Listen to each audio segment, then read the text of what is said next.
The world faces with scarce resources and adequate sustainable growth. With the increasing depletion of non-renewable energies and natural raw materials, we are challenged with finding ways to finally put an end to this.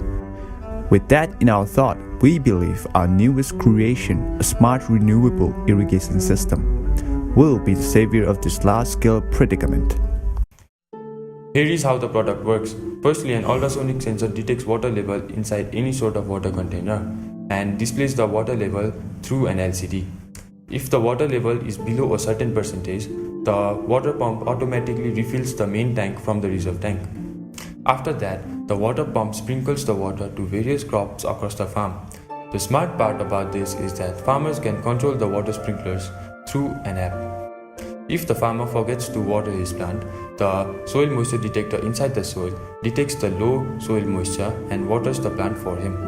The most appealing factor about this project is that it runs solely on solar energy. The product we have designed is for farmers who mostly use greenhouse as their main agriculture production. Our main goal here is to make it as cheap and affordable as possible so that everyone can have access to it. This means more renewable energy will be used for quality agriculture production. We will be boosting off-seasonal crops such as tomatoes in the long run. The accurate water measurement system and water deployment system makes sure that none of the scarce resources goes to waste. We will be meeting multiple sustainable goals such as zero hunger, clean and affordable energy, and finally climate action. We have implemented Arduino as an integral part of the prototype as it is friendly in terms of its hardware and software usability. We have also used a LCD display, ultrasonic sensor, moisture sensor, L2C module, water pump, solar panel, and finally a Wi-Fi module for the prototype. And for the software part, we've been working with Arduino's respective IDE and its programming language C++. The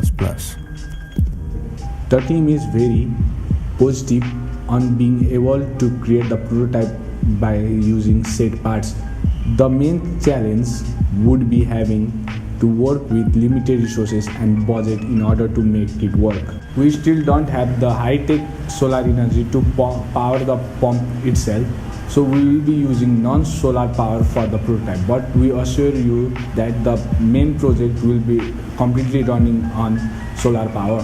Since it will be commercialized among common farmers, for some of them it may end up being high-tech to set up and automate it accordingly.